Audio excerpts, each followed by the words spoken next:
Yeah, Coach, y'all went through that rough stretch there for a few games, and I'm wondering how is the vibe different around the building now after two straight wins and coming off a big one against LSU? Well, I think you stay true to what we started off this summer with with Coach Muss and all of the concepts that we've been teaching, and eventually at some point, all that's going to start coming to a head, and you start playing well based on some of the concepts that we started with, and I think it just carried over. I think it's carried over from the last 4 games. You saw some things that were starting to take place with this basketball team, and then it all just started to come together in the last 2 games. I'm curious what your early impressions are of South Carolina as y'all start prepping for them.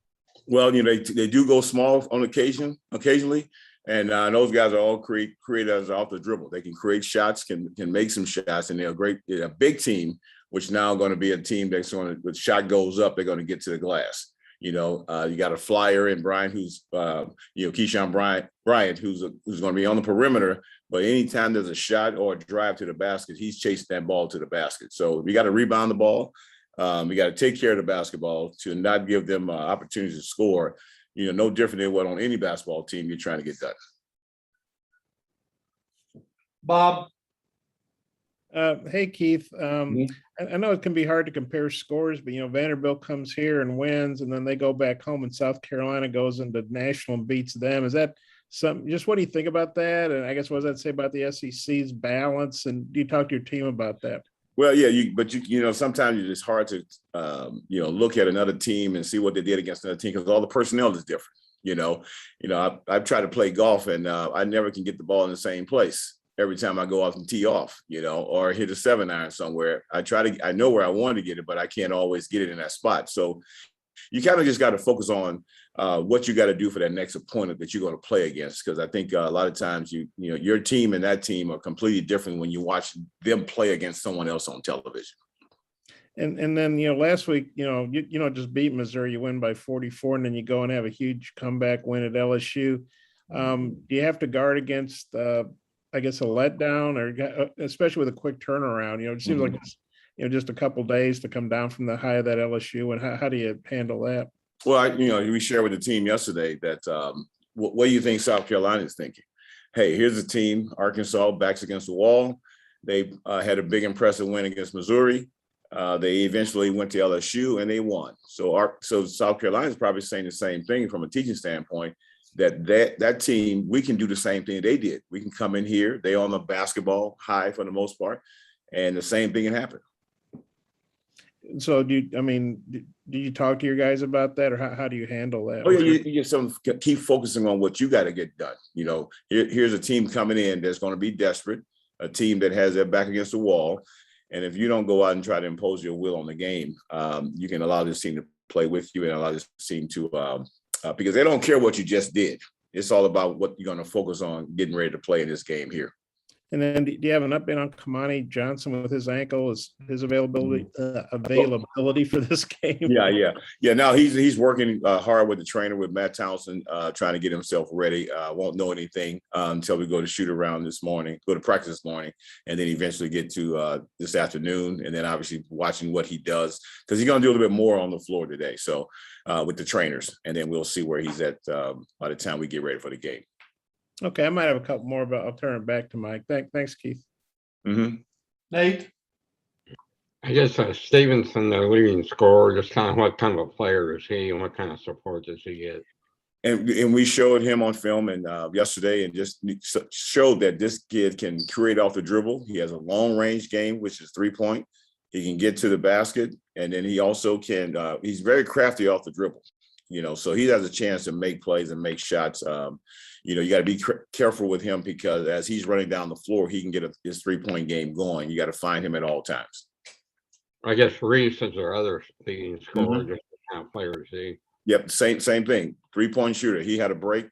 Looking at him on a couple clips, he had a break, and he probably had a layup to go to, but he stopped at 3-point line because he got super confidence in his 3-point shooting, and he pulled up for a 3 and he made the shot. So he can too, because you're going to close out hard to him, but at the same time, he has the ability to put the ball on the floor and drive as well. Thank you. Mm-hmm. Curtis? Hey, Coach, I know all you guys have different in-game responsibilities, and you obviously stepped up and filled Muss's shoes. Mhm. I'm just curious who filled yours, or maybe what the trickle-down effect was there, and how you thought that communication went at LSU.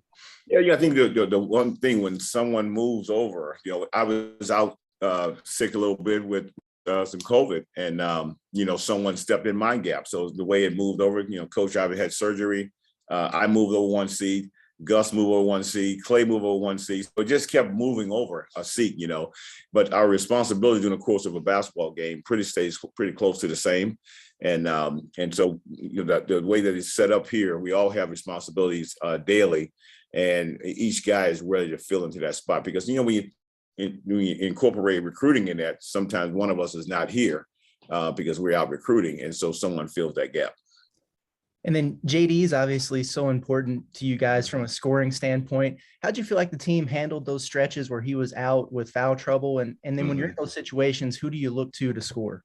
Well, in that case there, you want to make sure that he's not reaching and getting some delicate fouls because you're going to need him late in the game. And that's when you start going through committee, trying to figure out what player you need to give you buy time on the clock, buy time on the floor. He's not disrupting what you're trying to get done until you can get JD back on the floor. And I think we had a committee of that between Chris Likes, KK came in for a quick spell. Devo obviously came in and played well. So all those guys kind of fit together. And that's what a team does. A team figures out ways how to do things. Thank you. Mm-hmm. Scotty. Hey, Coach, it seemed like you guys really figured some things out defensively last week. I'm curious, what do you think has changed, or what are some things that improved after that slow start? And I think the rebounding for one, the 3-point shooting, or it could be that you're changing, playing against different teams that don't emphasize the three as much. You got certain guys that can shoot it. So I think that combination helped.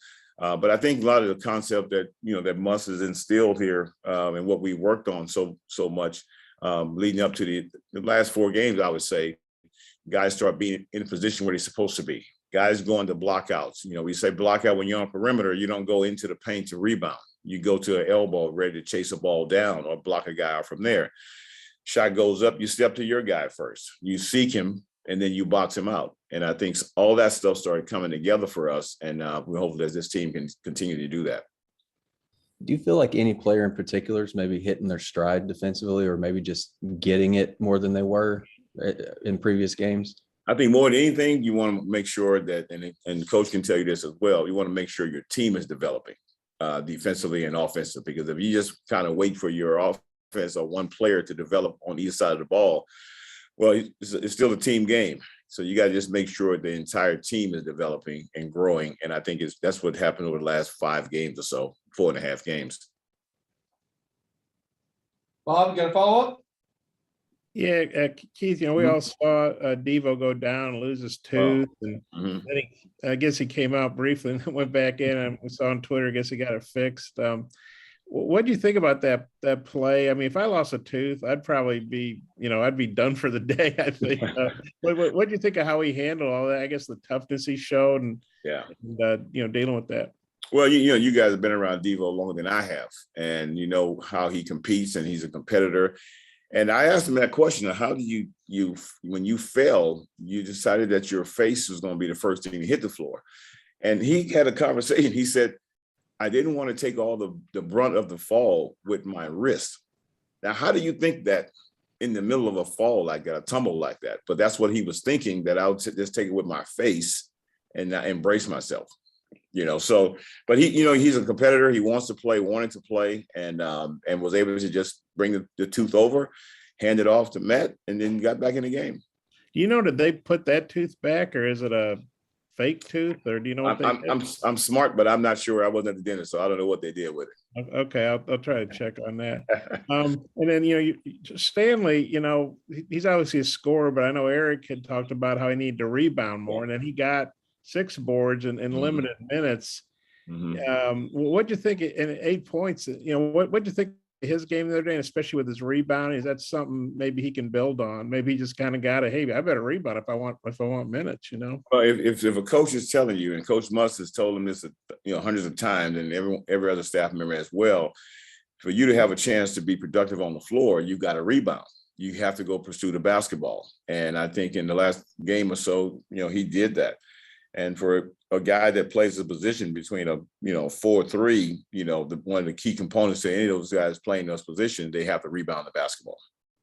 Do you think Stanley will do better with that moving forward? Well, we hope. Everything is game by game. You focus on. These are not seasoned professionals. These are young men, student athletes that are still trying to grow, and you're trying to get them to do something that they haven't done before. There's demands on them rebounding. There's demands on them to focus on the game and how they approach each and every game, and that's what he's getting here. Yeah. Do you think? I mean, I know you coached NBA games and all. So it's not like you were a rookie the other day, but that was your first game coaching this team, your first game coaching as a college head coach. Is there a little more comfort level for this game Tuesday night? I don't mean like you take it easy, but I mean, you just feel like, okay, I've done this. It's worked pretty well, when you've coached as long as I coached and you're coaching every seat on the bench, you go into the game is the same. Nothing is different. They're going to play the game, and you go in with the same personality that you have of yourself, and you coach. And I didn't quite understand. And once I got into the game coaching, I'm like, are there 8 more minutes that I can use? Because you're used to coaching a longer game, but obviously you coach a shorter game. And so I think that's the biggest thing that I adjusted to within the game was how quickly it moved. And I saw where Eric, I wasn't there, but I saw on Twitter, he went to the women's game yesterday as a fan. Right. I'm just wondering, is he coming to practice or anything, or kind of what's the interaction like with Eric leading into this game? Well, we'll see what Coach does, and as he tries to get healthy, that's the biggest thing, the biggest key for him. And I've talked with him and shared that with him about getting healthy, so we can get him back on the sideline. And so we'll see what he does, today or tomorrow, how you feel this morning getting up, and then get over to if he's going to come over to practice, what he's going to choose to do. And then with Eric not there, I guess there's somebody that can be on the floor coaching, I would assume. If so, who is that? Is that Ronnie, or is that Ruda or Michael, or who's doing that? This is the first time being back at home, and now I'm going into a practice where we'll be on the floor, and so we'll move into today, and we'll see which one of those coaches will step in. And but myself, Clay, and Gus will be on the floor, kind of managing a great deal of what we do. Okay, thank you. Okay. Anything else for Coach? All right. Appreciate your time. All right, guys. Take care.